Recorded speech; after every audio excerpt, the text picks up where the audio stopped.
So you're running apps in Kubernetes, and you're trying to get that perfect balance between performance and cost. It's a huge challenge, right?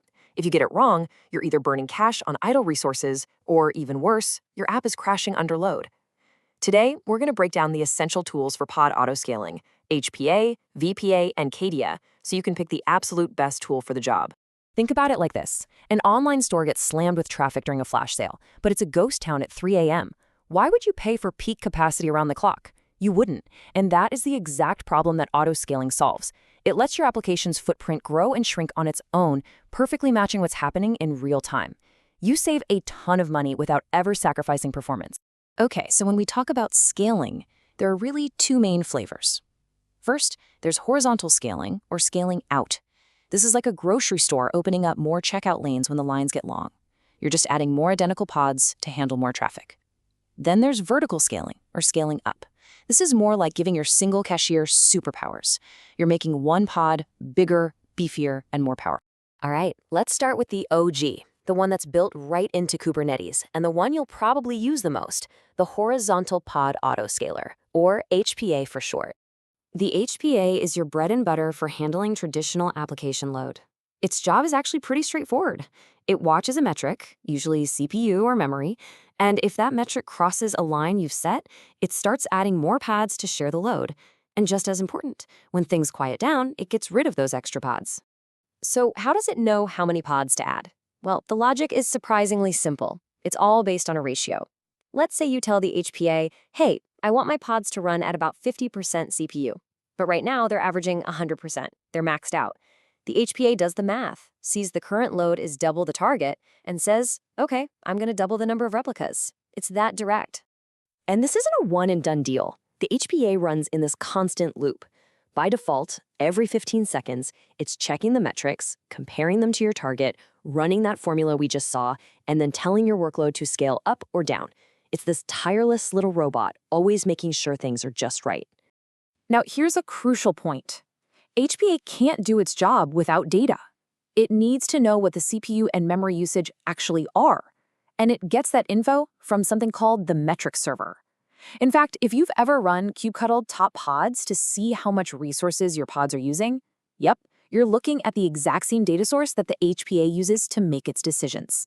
So scaling out with HPA is super powerful, but it's not a silver bullet. It assumes that adding more copies of your app is the right way to handle load. Which leads us to a really important question. What if it isn't? What if what you really need aren't more pods, but bigger pods? And that question brings us to our second tool, the Vertical Pod Autoscaler, or VPA. This one isn't trying to answer how many pods do I need. It's asking a completely different question. How big should each of my pods be?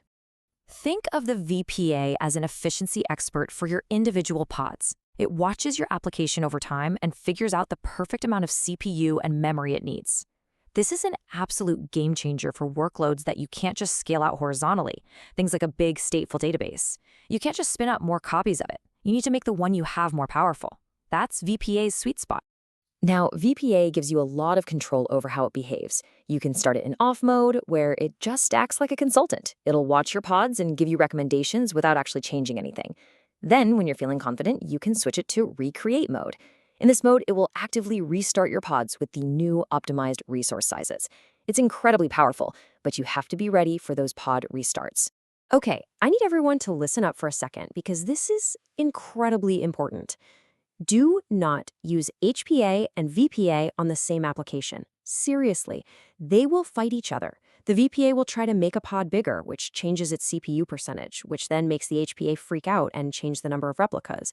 It creates a chaotic feedback loop that will completely destabilize your app.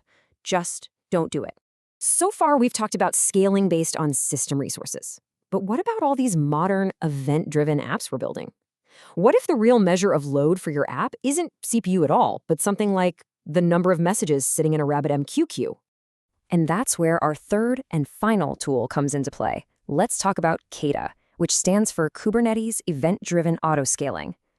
This takes us beyond simple system metrics and into a whole new world of scaling based on what's actually happening in your business logic. Cadia's philosophy is just common sense. It says, let's scale the application based on the actual work it has to do. If there are 1,000 messages piled up in a queue, Kata scales up your workers to chew through them. If that queue is totally empty, it scales them down. Simple as that. Kata's true power, though, is its insane flexibility. It comes with dozens of pre-built scalers that know how to talk to all sorts of systems.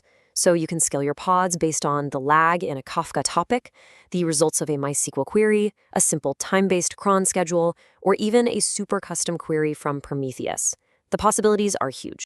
Now, here's the really clever part. Kata doesn't actually try to reinvent the wheel. Under the hood, it's a super specialized metrics adapter.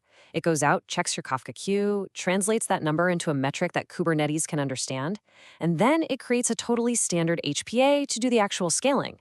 So it's not replacing HPA, it's extending it. It's just a beautiful piece of architecture. And here it is, Kata's killer feature. Because Kata knows exactly when there's no work to be done, when that queue is empty, it can scale your deployments all the way down to 0 pods. For any workload that isn't running 24/7, this is a massive, massive cost saver. You literally pay nothing for compute when it's idle. It's a game changer. Okay, deep breath. We've covered a lot of ground. HPA scales out on system metrics, VPA scales up to right-size your pods, and Kata scales on external events. So how do you put it all together and actually choose the right one for your app? This right here is your cheat sheet. It really boils down to this. For your standard web servers and APIs where more traffic means more CPU, HPA is your go-to. For those tricky stateful apps like a database that need more power instead of more copies, VPA is the answer.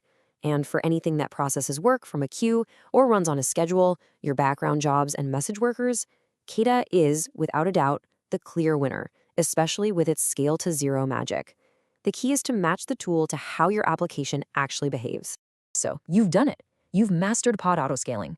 Your app gracefully scales up to meet demand and scales back down to save money. It's a thing of beauty. But what happens when your HPA decides you need 100 pods, but you only have enough room on your cluster's nodes for 50? See, scaling your pods is only half the battle.